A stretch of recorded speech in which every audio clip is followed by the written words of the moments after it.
मैं आशा किरण के अंदर अभी 2.5 घंटे से मेरा दौरा चल रहा था। मैंने अंदर जहां पे महिलाओं को रखा हुआ है वहां गई हूं।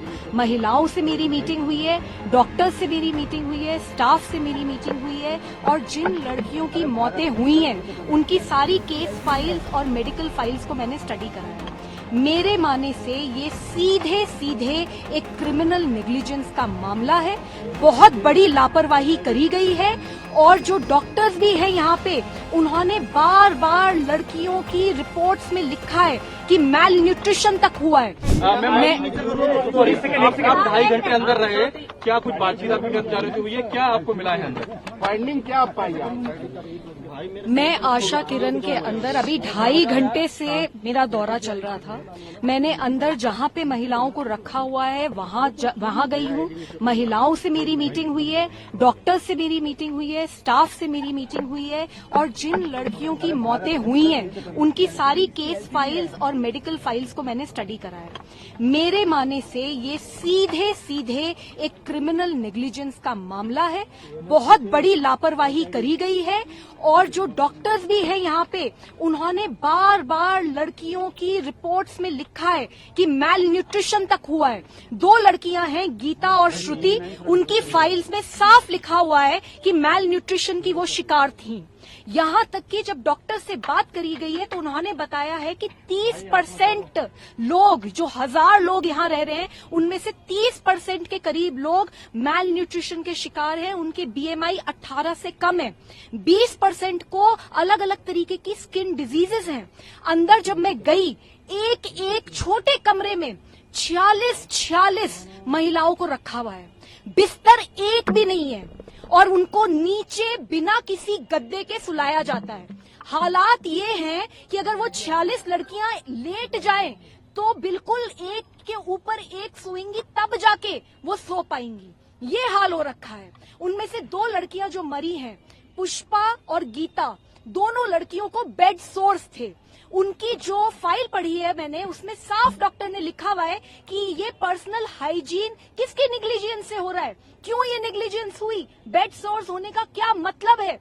ये हालात हो रखे हैं। इतनी गर्मी है अंदर, इंसान खड़ा नहीं हो पा रहा। जो एडमिनिस्ट्रेटिव ऑफिस है वहां पे AC लगा हुआ है, लेकिन जहां लड़कियों को रखा हुआ है और 300 लड़कियां यहाँ पे हैं, महिलाएं हैं यहाँ पे, उनके लिए एक भी AC नहीं लगा हुआ। लड़कियां खुद उनमें से जो बोल पा रही हैं वो बार बार मांग कर रही हैं कि कुछ ऐसा करवा दीजिए कि गर्मी बहुत ज्यादा हालात है।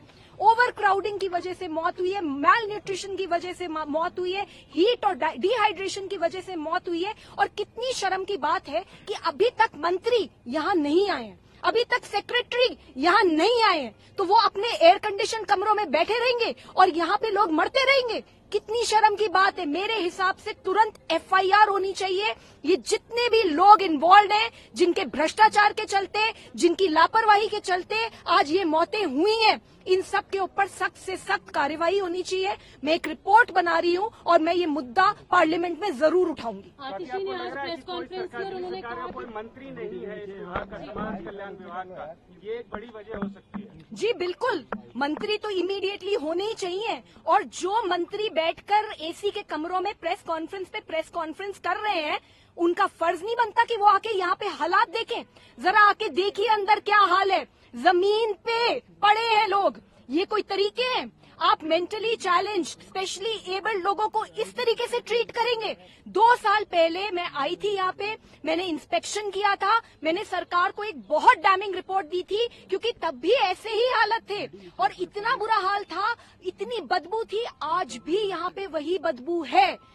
तो मैं ये जानना चाहती हूँ कि ये जो सरकार के मंत्री हैं और अफसर हैं, ये कमरों में बैठकर अपने एयर कंडीशन रूम में बैठ के प्रेस कॉन्फ्रेंस कर रहे हैं, इंक्वायरी ऑर्डर कर रहे हैं। अरे इंक्वायरी तो हर बार होती है, इनके ऊपर कौन इंक्वायरी करेगा? FIR में इन सब लोगों का नाम होना चाहिए और इनके ऊपर अच्छे से इन्वेस्टिगेशन होनी चाहिए। आप जब DCW की चीफ थी उस समय भी आपने इस मसले को उठाया था, उस समय क्या एक्शन लिया गया था? जब आप DCW की चीफ थी उस समय आपने ये मसला उठाया था, तो क्या एक्शन लिया गया था उस वक्त? उस समय भी एक इंक्वायरी ऑर्डर कर दी गई थी, कुछ थोड़े बहुत बदलाव करे गए थे, लेकिन आज हालात देख लीजिए। 1000 लोग रहते हैं यहाँ पे और साइकियाट्रिस्ट एक है जो 3 दिन में, हफ्ते में 3 दिन के लिए आता है। एक भी काउंसलर काउंसलर नहीं है यहाँ पे, कितनी वैकेंसीज है यहाँ पे, कौन जिम्मेदारी लेगा?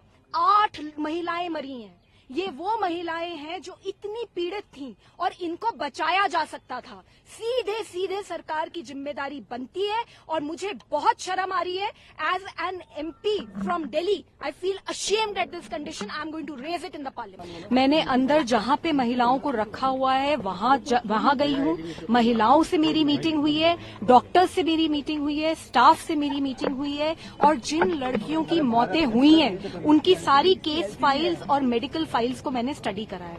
मेरे मानने से ये सीधे सीधे एक क्रिमिनल नेग्लिजेंस का मामला है। बहुत बड़ी लापरवाही करी गई है और जो डॉक्टर्स भी हैं यहाँ पे, उन्होंने बार बार लड़कियों की रिपोर्ट्स में लिखा है कि मैल न्यूट्रिशन तक हुआ है। 2 लड़कियां हैं, गीता और श्रुति, उनकी फाइल्स में साफ लिखा हुआ है कि मैल न्यूट्रिशन की वो शिकार थीं। यहाँ तक कि जब डॉक्टर से बात करी गई है तो उन्होंने बताया है कि 30% लोग, जो 1000 लोग यहाँ रह रहे हैं, उनमें से 30% के करीब लोग मैल न्यूट्रिशन के शिकार हैं। उनके BMI 18 से कम है। 20% को अलग अलग तरीके की स्किन डिजीजेस हैं। अंदर जब मैं गई, एक छोटे कमरे में 46 महिलाओं को रखा हुआ है, बिस्तर एक भी नहीं है और उनको नीचे बिना किसी गद्दे के सुलाया जाता है। हालात ये हैं कि अगर वो 46 लड़कियां लेट जाएं तो बिल्कुल एक के ऊपर एक सोएंगी, तब जाके वो सो पाएंगी। ये हाल हो रखा है। उनमें से 2 लड़कियां जो मरी हैं, पुष्पा और गीता, दोनों लड़कियों को बेड सोर्स थे।